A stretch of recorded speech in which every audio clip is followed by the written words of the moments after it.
కరీంనగర్ జిల్లాలో రాజీవ్ రహదారి డేంజర్ హైవేగా మారింది. హైదరాబాద్ నుంచి మొదలైన ఈ హైవే మంచిర్యాల జిల్లా జైపూర్ దగ్గర ఎండ్ అవుతుంది. 240 కిలోమీటర్ల పొడవైన ఈ రహదారిపై బ్లాక్ స్పాట్స్ ఎక్కువగా ఉన్నాయి. దీంతో నిత్యం అక్కడ రక్తం ఓడుతూనే ఉంటుంది. కరీంనగర్, పెద్దపల్లి జిల్లాల్లో రాజీవ్ హైవే డేంజరస్ యాక్సిడెంట్లకు కేర్ ఆఫ్ గా మారింది. 20 ఏళ్లుగా విస్తరణకు నోచుకోకపోవడంతో రాజీవ్ రహదారి ప్రమాదాలతో రక్తసిక్తమవుతోంది.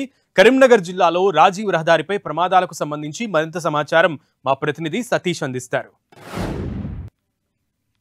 రాజీవ్ రహదారి పైన ఎక్కడో చోట రోజు నిత్యం ప్రమాదాలు జరుగుతూనే ఉన్నాయి. చాలామంది ప్రమాదాల బారిన పడుతున్నారు, చాలామంది చనిపోతున్న ఘటనలు ఎక్కువ జరుగుతున్నాయి. ఒకసారి రాజీవ్ రహదారి చూపించడం ప్రయత్నిద్దాం. ఈ రాజీవ్ రహదారి పైన వాహనాలను కూడా చాలా స్పీడ్గా వెళ్తున్నటువంటి పరిస్థితి. వాహనాలంతా కూడా చాలా ఎప్పటికీ నిత్యం రద్దీగా ఉంటుంది. వేలాది వాహనాలు ఈ రహదారి పైన వెళ్తూనే ఉంటాయి. కానీ ఓవర్ స్పీడ్ కావచ్చు, లేకపోతే ఈ రాజీవ్ రహదారి పైన నిర్మించినటువంటి నిర్మాణ లోపాలు కావచ్చు, ఇవన్నిటి కూడా వాహనదారులకు ఒక శాపంగా మారుతుందని చెప్పుకోవచ్చు. చాలామంది వాహనదారులు ప్రమాదాల బారిన పడుతున్నారు. చాలా చోట్ల కూడా పోలీసులు కొంత వాహనాలకు సంబంధించి ప్రమాదాలను నివారించేటువంటి ఒక ప్రయత్నం కూడా చేస్తున్నారని చూడవచ్చు. ఇటువంటి డమ్మీ బొమ్మలను కూడా ఏర్పాటు చేస్తున్నారు. కొంత వాహనదారులను నిర్వహించేటువంటి ప్రయత్నం చేయడంలో భాగంగా ఇటువంటి డమ్మీ బొమ్మలను కరీంనగర్ జిల్లా తిమ్మాపూర్లో ఏర్పాటు చేశారు. ఈ ప్రాంతంలో ఎక్కువగా ప్రమాదాలు జరుగుతున్నాయి. ప్రమాదాల నివారణకు ఎలాంటి చర్యలు చేపడుతున్నారు, అసలు ప్రమాదాలు ఏ రకమైన ప్రమాదాలు జరుగుతున్నాయి ఒకసారి తెలుసుకునేటువంటి ప్రయత్నం చేద్దాం. ఎట్లాంటి ప్రమాదాలు జరుగుతున్నాయి సార్? చాలా ప్రమాదాలు మీ పరిధిలోనే ఎక్కువ ప్రమాదాలు జరుగుతున్నారో తెలుస్తుంది. చాలా కేసులు రికార్డ్ అవుతున్నాయి. ఎట్లాంటి ప్రమాదాలు ఎక్కువ జరుగుతాయి? అవును, కరీంనగర్లో చూసుకుంటే కనుక ఈ తిమ్మాపూర్ మండల పరిధిలో ఆల్మోస్ట్ రేణిగుంట నుంచి అలుగునూరు వరకు నిత్యం ఏదో ఒక యాక్సిడెంట్ అయితే మేము చూస్తూ ఉన్నాం. అబ్జర్వ్ చేస్తే ఏదో రకంగానైతే మనకి యూటర్న్ల దగ్గర కావచ్చు, జంక్షన్ల దగ్గర కావచ్చు, ఏదో ఒకటి వెహికల్ డాష్ కావచ్చు, లేకపోతే ఇంకా పెద్దగా కావచ్చు, తీవ్రంగా కూడా జరిగినాయి. అంటే ఒక 6 నెలల నుంచి అబ్జర్వ్ చేస్తే ప్రతి మంత్ 4 ఫ్యాటల్ యాక్సిడెంట్లు, ఒక 6-7 న్యాన్ ఫ్యాటల్లో జరుగుతూ ఉన్నాయి. మా సిపి గారు ప్రతిసారి చెప్తూ ఉండేవారు, దీన్ని ఎలాగైనా మనం కొంతవరకు మనం ప్రమాదం జరగకుండా చూసుకోవాలనే ఉద్దేశంతో మా సిపి గారి ఇన్స్ట్రక్షన్స్ మేరకి ఈ డమ్మీ అంటే ప్రతి జంక్షన్లో పోలీస్ అనే వాళ్ళు ఉండరు. 100% ఎప్పుడు స్టేబుల్గా ఉండడం అంటే చాలా కష్టం. అందుకే వాహనదారులు కొంతవరకైనా పోలీసు ఉన్నారనే ఒకటి సృష్టించాలనే ఉద్దేశంతో డమ్మీ పోలీసుని పెట్టేయడం వల్ల కొంతవరకు వాళ్ళు చూసి అలర్ట్ అయ్యి కొంచెం వేగం అనేది తగ్గిస్తారనే ఉద్దేశంతో మనం ప్రతి జంక్షన్లో ఆల్మోస్ట్ ఒక 6 డమ్మీ పోలీసులను పెట్టడం జరిగింది. బ్లాక్ స్పాట్స్ రాజీవ్ రహదారి పైన ఎక్కువ ఉన్నాయి కదా, అందులో మీ పరిధిలో కూడా చాలా బ్లాక్ స్పాట్స్ ఉన్నాయి కదా. బ్లాక్ స్పాట్స్ వద్ద ఎటువంటి చర్యలు చేపడుతున్నారు? తర్వాత ఇప్పుడు మెయిన్ బ్లాక్ స్పాట్స్ చూసుకుంటే అక్కడ మన రేణిగుంట నుంచి అలుగునూరు వరకు ఒక 8 వరకు ఉన్నాయి బ్లాక్ స్పాట్స్. అందులో మెయిన్గా జంక్షన్లలోనే ఎక్కువ యాక్సిడెంట్లు అవుతాయండి. ఎందుకంటే బికాస్ ఈ రోడ్డు క్రాస్ చేసేటప్పుడు కావచ్చు, తర్వాత యూటర్న్ తీసుకునేటప్పుడు కావచ్చు, హైదరాబాద్ నుంచి కరీంనగర్ నుంచి హైదరాబాద్ పోయే వెహికల్స్ అధిక వేగంతో ఉంటాయి కాబట్టి డైరెక్ట్ హిట్ ఇస్తాయి.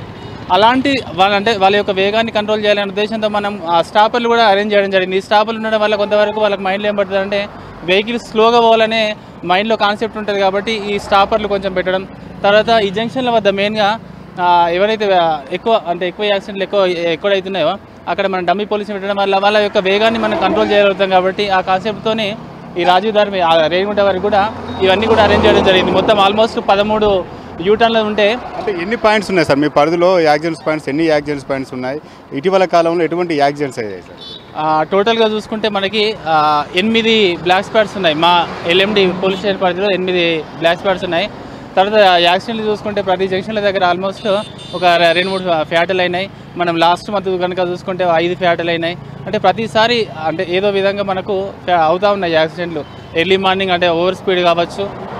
ఇప్పుడు ఓవర్ స్పీడ్లో జంక్షన్లలో వాళ్ళు కంట్రోల్ కాలేరు. జంక్షన్లలో రోడ్ క్రాస్ చేస్తూ ఉంటారు జనాలు. ఆ పాయింట్ ఆఫ్ వ్యూలో మనం వాళ్ళని కంట్రోల్ చేయాలనే ఉద్దేశంతో మనం స్టాపర్లు కూడా అరేంజ్ చేయడం. స్టాపర్ల వల్ల మనకు ఆల్మోస్ట్ రోడ్డు సరిగా లేకపోవడం కారణంగా కూడా యాక్సిడెంట్లు అవుతున్నాయి అనుకోవచ్చు. ఎందుకంటే బ్లాక్ స్పాట్స్ ఉన్నాయి, అదేవిధంగా మూల మార్పులు కూడా ఎక్కువగా ఉన్నాయి కదా, అటువంటి దానికి అనుకోవచ్చా అట్లా? అంటే కొంచెం లైటింగ్ కూడా కొంచెం ప్రాబ్లంగా ఉంది. అంటే కొన్ని జంక్షన్లలో లైటింగ్ లేకపోవడం కూడా అదొక కారణంగా కూడా చెప్పవచ్చు. మనకు మెయిన్గా రేణిగుంట నుంచి అలుగునూరు వరకు ఆల్మోస్ట్ రోడ్ ఒక మన ఫిష్ కాలనీ దగ్గర కరువు ఉండడం వల్ల అక్కడ కొన్ని యాక్సిడెంట్లు అవుతూ ఉన్నాయి మా అబ్జర్వేషన్ బట్టి. మొత్తానికైతే ప్రమాదాల నివారణ మాత్రం పోలీసులు చర్యలు చేపడుతున్నప్పటికీ చాలా చోట్ల కూడా ప్రమాదాలు జరుగుతున్నాయి. ఓవర్ స్పీడ్ కావచ్చు, రహదారి నిర్మాణ లోపాలు కావచ్చు, బ్లాక్ స్పాట్స్ ఎక్కువ ఉండడం కావచ్చు, మూలమర్పు వద్ద ఓవర్ స్పీడ్తో వెళ్ళడం కావచ్చు, ఇవన్నీ కూడా ప్రమాదాలకు కారణమవుతున్న పరిస్థితి అయితే రాజీవ్ రహదారి పని కనిపిస్తుంది. మొత్తానికైతే రాజీవ్ రహదారి డేంజర్ రోడ్డుగా మారుతున్న పరిస్థితి అయితే కనిపిస్తుంది. ఏదో ఒక చోట యాక్సిడెంట్లు మాత్రం రోజు నిత్యం మాత్రం జరుగుతూనే ఉన్నాయి. అసలు రాజీవ్ రహదారి పైన ప్రమాదాల గల కారణాలు ఏంటో తెలుసుకునే ప్రయత్నం చేద్దాం. ప్రస్తుతం నాకు అందుబాటులో DTO శ్రీకాంత్ చక్రవర్తి గారు ఉన్నారు. ఒకసారి వారితో మాట్లాడే ప్రయత్నం చేద్దాం. ప్రధానంగా రాజీవ్ రహదారి పైన ఎక్కువ ప్రమాదాలు జరుగుతున్నాయి. ఈ ప్రమాదాల గల కారణాలు ఏంటి సార్? ఈ ప్రమాదకర కారణాలు మన దగ్గర ఈ రహదారి పైన 5 నుంచి 8 బ్లాక్ స్పాట్స్ ఉన్నాయి. వాటి గుర్తించడం జరిగింది. మేము మరియు R&B డిపార్ట్మెంట్ వారు కలిసి కూడా ఈ ప్రమాద నివారణ తీసుకుంటున్నాము. సైన్ బోర్డ్స్ పెట్టడం కానీ, తర్వాత మా మూల ప్రాంతంలో టర్నింగ్ కానీ స్పీడ్ నియంత్రించడానికి తగిన సైన్ బోర్డ్స్ ప్రికాషన్ తీసుకుంటున్నాము. రాజీవ్ రహదారి పైన చాలా ఎక్కువ మూలమలుపులు ఉన్నాయి. ఆ మూలమలుపుల వద్ద కూడా ప్రమాదాలు జరుగుతున్నాయి కదా, వాటి నివారణకు ఏమన్నా చర్యలు తీసుకుంటున్నారా? ఎక్కడైతే తర్వాత గ్యాప్ ఇన్ మీడియా అవసరం ఉందో అక్కడ పెట్టడం జరుగుతుంది. ప్లస్ అలాగే డివైడర్స్ కానీ ప్రతి ఒక్క డివైడర్ చోట దగ్గర ఒక పోలీస్ ప్రతిమను కూడా పెట్టడం జరిగింది. తర్వాత బ్యారికేడ్స్ కూడా పెట్టడం జరిగింది. వీటి వల్ల కూడా కొంతవరకు మనము యాక్సిడెంట్ నివారించవచ్చు. రాజీవ్ రహదారి నిర్మాణం కొంత సరిగా లేకపోవడం జరిగే కారణంగానే ప్రమాదాలు ఎక్కువ జరుగుతున్నాయి అనుకోవచ్చా? అది కొద్దిగా రోడ్ ఇంజనీరింగ్ ప్రాబ్లం కూడా ఉండవచ్చు. వాటి గురించి కూడా మేము తగు డిపార్ట్మెంట్తో మాట్లాడి వాటికి చర్యల గురించి కూడా మేము తీసుకుంటాము. ఈ తర్వాత R&B వాళ్ళకు, తర్వాత national highway authority of India వాళ్ళు కూడా మాట్లాడడం జరిగింది. వాళ్ళు కూడా వాళ్ళకు సక్రమంగా స్పందించారు. తగు చర్యలు తీసుకుంటాం. యాక్సిడెంట్ అనేది ఈ రాజీవ్ రహదారి పైన ఫటల్ యాక్సిడెంట్ 4, తర్వాత మైనర్ యాక్సిడెంట్ 8 వరకు అవుతున్నాయండి. ఫర్ వీకా సార్, ఫర్ మంత్లో అవుతున్నాయి? Per month. మూల మలుపులు ఎక్కువ ఉన్న కారణంగా చాలా చోట్ల ప్రమాదాలు జరుగుతున్నట్టుగా తెలుస్తుంది. మొత్తానికైతే రాజీవ్ రహదారి పైన ప్రయాణం చేయాలంటే కొంత జాగ్రత్తగా ప్రయాణం చేయాల్సిన పరిస్థితి మాత్రం కనిపిస్తుంది. కెమెరా పర్సన్ సుధీర్తో సతీష్, 10 TV, కరీంనగర్.